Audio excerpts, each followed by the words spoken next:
Hello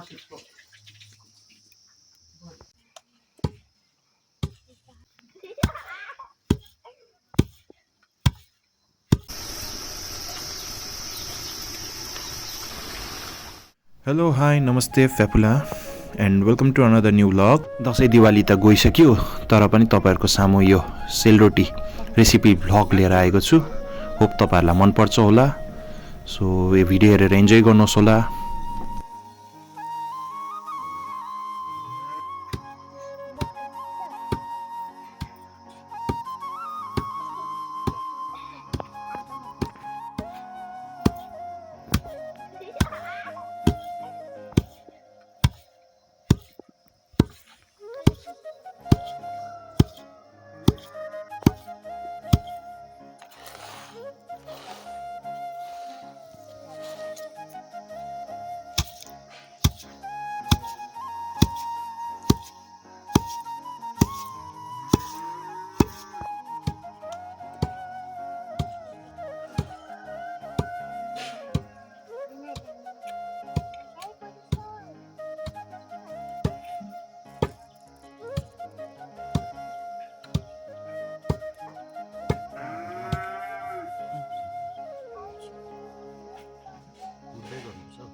मजा आउँदो रहेछ औ ओक्ले कुट्नु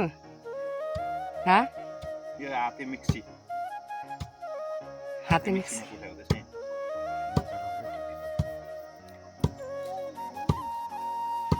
पनि पर्दै गर्दा हेर त नि के हालेको भन्दै जानु ल। चामलको पिठो अलैँचीको पाउडर डस्ट कुटेर हालेको बडा अलैँची बडा अलैँची त्यसपछि आयो यो रेडिमेड सेलरोटीको पिठो रेडिमेड सिक्किमबाट ल्याएको सिक्किम गएको थियो ल्याउने यो सिक्किमबाट मगाएको सिक्किमबाट मगाएको रहेछ है ल। यो हालेको छौँ 3 किलो चामलको पिठो प्याकेट 2 किलो दामी आयो सेन्ट है मिक्स गर्दै गर्दा अलैँचीकै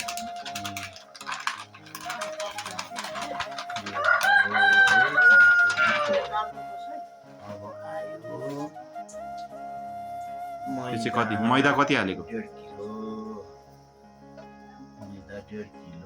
3 केजी रेडिमेड मिक्समा 1 केजी मैदा अनि सोडा। यसले चाहिँ के गर्छ?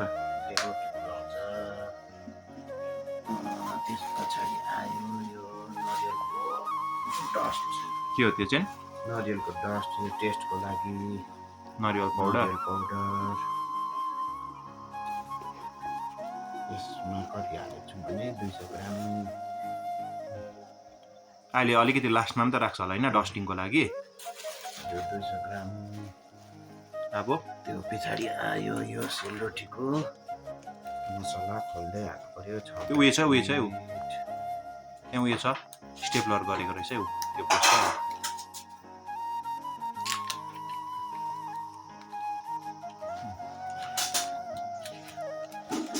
यसलाई के हुन्छ यसमा चाहिँ के मल हुन्छ? गरम मसलाहरू अलैँचीहरू छोटा अलैँची गरम मसला दालचिनीहरू हुन्छ यसमा। सेलरोटी मिक्स मसला हालिसक्यो।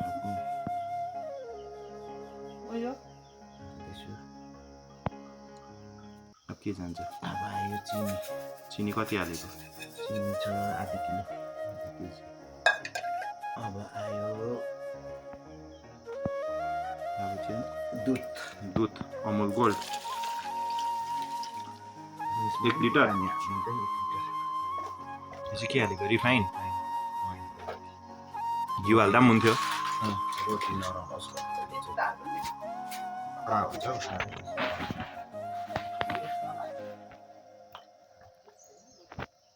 घिउ हाल्दा पनि भयो यसको बदली। बटर गाईको घिउ यो चाहिँ है जुम्रो यो चाल्नुपर्छ। यो आयो गुलियोको लागि कलरको लागि।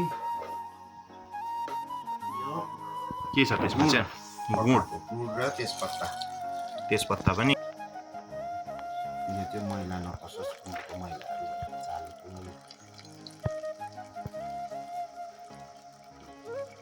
तेजपत्ताको सुन छ यो खजुर गुडको लिक्विड बनाएको खजुर गुडलाई पकाएको छोक्राहरू अलिअलि थियो रहेछ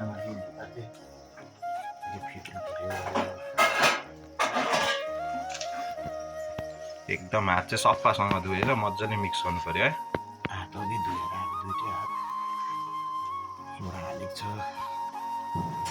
त्यसमा अलिकति पानी खनाइदिनु त केही छोडेन अब हाल्नुपर्ने सबै हाल्यो केही छोडिएन अब बाक्लो बाक्लै फिट्नु पर्छ के सेन्ट आयो त नखाइकन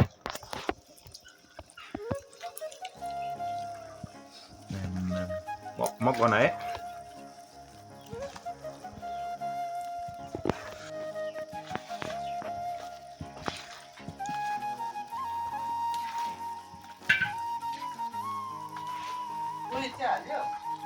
नरिवल पाउडर हाल्यो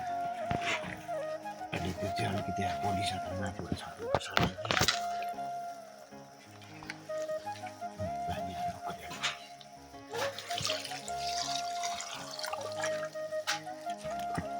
एकचोटि बेसी हाल्नु पर्यो पानी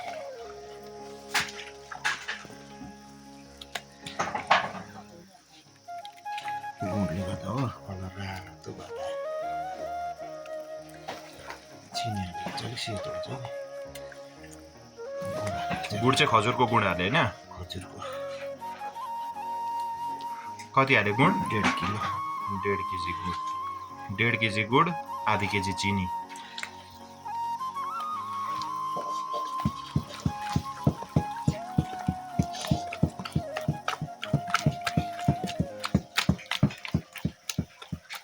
एकदम मिक्सरमा फिटेको जस्तो गरिदिँदैछ या चाहिँ हातले नै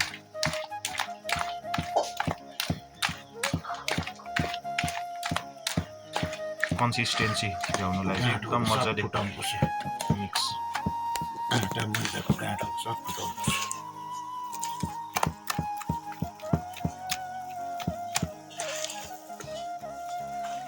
दामी आइदियो क्या मलाई सेन्ट नै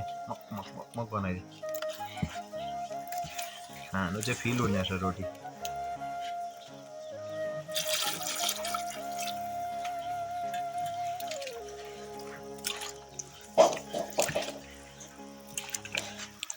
कालो कालो कोही जग्गा चाहिँ अलैँची दाना बडा अलैँची हालेको थिएन अलैँची बडा अलैँची चाहिँ अघि चामल कुट्दाखेरि नै कुटेको होइन अलिकति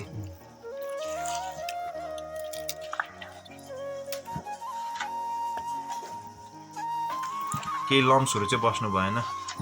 सब लम्सहरू फुटाउँदैछ मजाले हातले खेलाइदिनु कहाँ गएको अरे तिमी बजार के गर्नु गएको मेला घुम्नु कसको डक्टर देखाउनु गएको मिठी खानु गएको ए के ल्याइदिने अन्त हामीलाई बजारबाट रसमलाई ल्याइदिने हो ए ल पैसा छ नि तिम्रोमा रसमलाई किन्ने पैसा छ मेरो फेभरेट हो नि फेभरेट हिजो मैले दिएको छ ल 70 ल ल बाई सी यू टुनाइट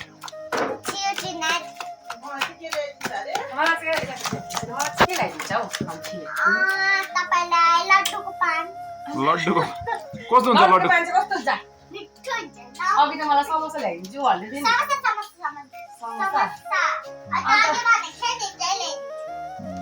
ल के गर्नु पर्छ नि बजार अहिले कति बज्यो 10 बज्न आँट्यो होइन कन्सिस्टेन्सी आयो एकदम अब 4 घण्टा खै हेरौँ त धारा हेर्नु त कतिको यतिको हुनु पर्यो यतिको कन्सिस्टेन्सी चाहिँ हुनु पर्यो हाम्रो चाहिँ एकदम हातले सबै हातले नै मिक्स हुन्छ हो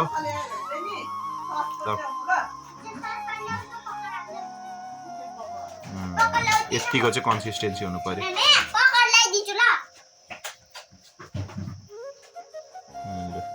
अब यसलाई कति राख्ने अरे 4 घण्टा 4 घण्टा चाहिँ राख्ने हो छोपेर पछि पोल्ने बेलामा बाक्लो छ कि पातला छ हेर्नुपर्छ बाक्लो छ भने पानी फिट्नु पर्यो पातला छ भने अलिकति मैदा कि चामलको पिठो फिट्नुपर्छ पोल्छ जो अब 4 घण्टा चाहिँ यसलाई हामी छोपेर राख्ने हो 2 बजीदेखि पोल्नुपर्छ अहिले बजे तपाईँको 2 बजीदेखिको पोल्ने अरे लु 4 घण्टा छोप्नु 4 घण्टा पनि बित्यो यहाँनिर चाहिँ अब आगो फुकेर रेडी छ कराईहरू बसाएर एकदम अब रोटी पोल्ने हो कराई तताएर चाहिँ अब डाल्डा चाहिँ मेल्ट गरिदिँदो रहेछ यहाँनिर घिउ त छैन हो त्यही भएर डाल्डामा पाक्न आँटेको हाम्रो चाहिँ अब डाल्डासँग चाहिँ रिफाइन हाल्न आँटेको डाल्डा चाहिँ किन हालेको पहिला मतलब रिफाइन मात्रै हाल्दा हुन्थेन भनेको हुन्थ्यो नि एक्स्ट्रा केही हुन्छ डाल्डा हाल्दा चाहिँ रोटी क्रन्ची हुन्छ अरे डाल्डाले चाहिँ त्यही भएर डाल्डा हालेको रहेछ अब चाहिँ जाँदैछ रिफाइन ओइल 1 लिटर टक्कै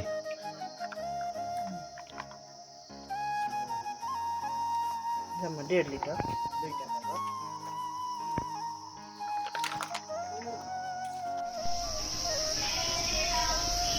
यो चाहिँ टेम्परेचर चेक गराउँदैछ कतिको हिट भएछ तेल भनेर ट्राई गर्नु आगो कम्ती भयो ढकनी ल्याएको रहेनछ सेन्ट चाहिँ दामी आइदिएको छ साँच्ची भनेको एकछिन नै रन ढकनी पानी हाल्छ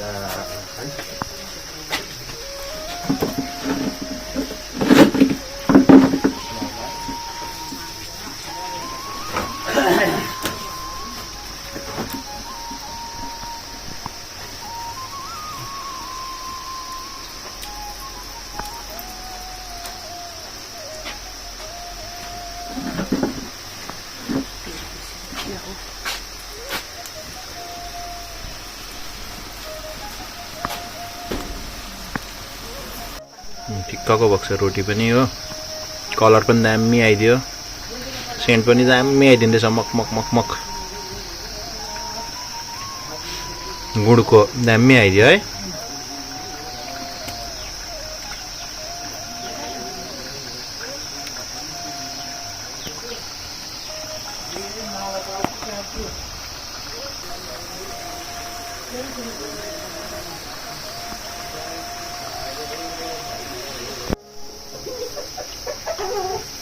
फर्स्ट ब्याच चाहिँ पाकिसक्यो हाम्रो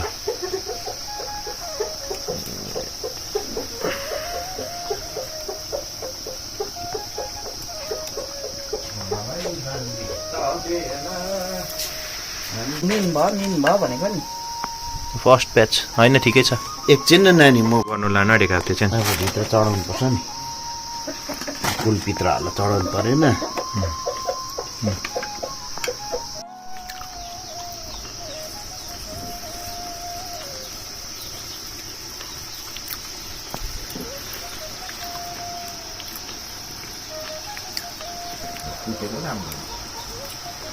दाना दाना करेक्ट टोक्नु होइन यसले दामी भयो त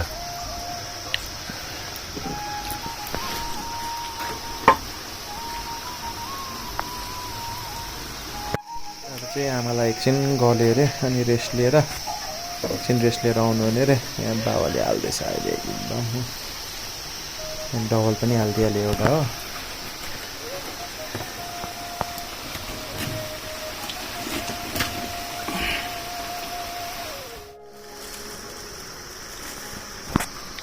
यो चाहिँ नरिवलको धुलो हालाइहुँदैछ अब यहाँ तातो तातो सेलरोटी माथिबाट अब हेर नि दामी आइदिएन है माथिबाट फ्लेभर भन्दा पनि दामी देख्छ दामी देख्यो नि त सेतो हो फेरि राम्रो पनि देख्छ मिठो पनि हुन्छ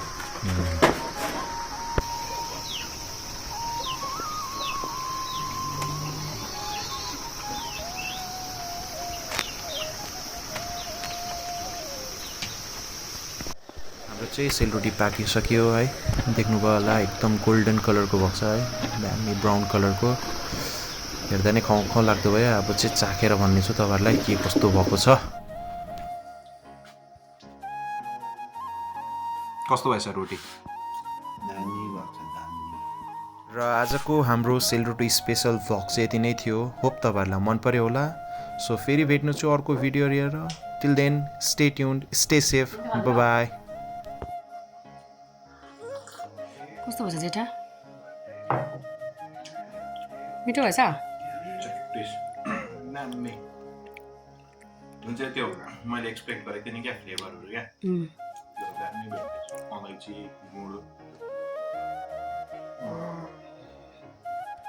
वाह